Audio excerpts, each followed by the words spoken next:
miisaaniyaddu runtii waxay ku jirtaa waqti cidhiidhiya sababtoo ah maanta sanadkii waxba kama hadhin miisaaniyaddan faaqidaaddeedii iyo furfurideedii iyo ka hadalkeedii intaba waqtiga aynu ku bixin lahayn wuxuu nagaga baxay wax kale sidaas darteed mudane guddoomiye waxaan soo jeedin lahaa xubnaha golaha baarlamaankana u soo jeedin lahaa guddigu waa mahadsan yihiin shaqo badan oo golaha baarlamaanku qaban lahaa ayay qabteen inaan miisaaniyaddu waxay ka mid tahay waxyaabaha qaranka qaybta ugu muhiimsan ka mid ah waxaan codsanaynaa xildhibaanada taagan inay fadhiistaan fadlan kuwa sheekaynayana hadday sheekaynayna hoos u dhigaan hadalkooda idinkoo mahadsan qofka hadlaya lama maqlay wuxuu sheegay nuuxo xisaab baa taalla qof walba lacagtaa lagu mashquulsan yahay imisaan ku leeyahay imisaa ku jirtay imisaa hay-ad heblo ugu jirto marka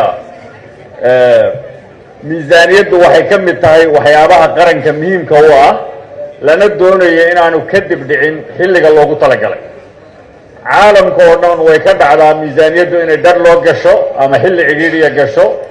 waxaa la sameeyaa baarlamaanku saacadaha ugu dambeeya marmarka qaarkood 24 saac iyo 72 saac u shaqeeya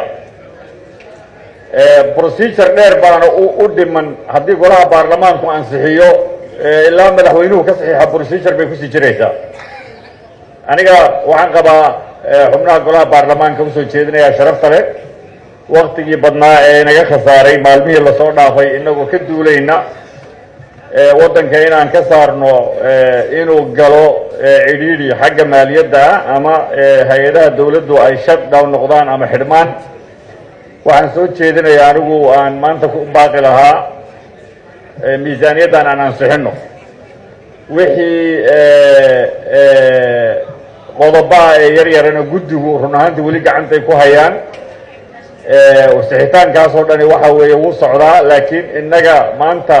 su-aalaad badan iyo meelo badan oo wax laga jaro ama wax loo gooyo ama wax laga dhaliilo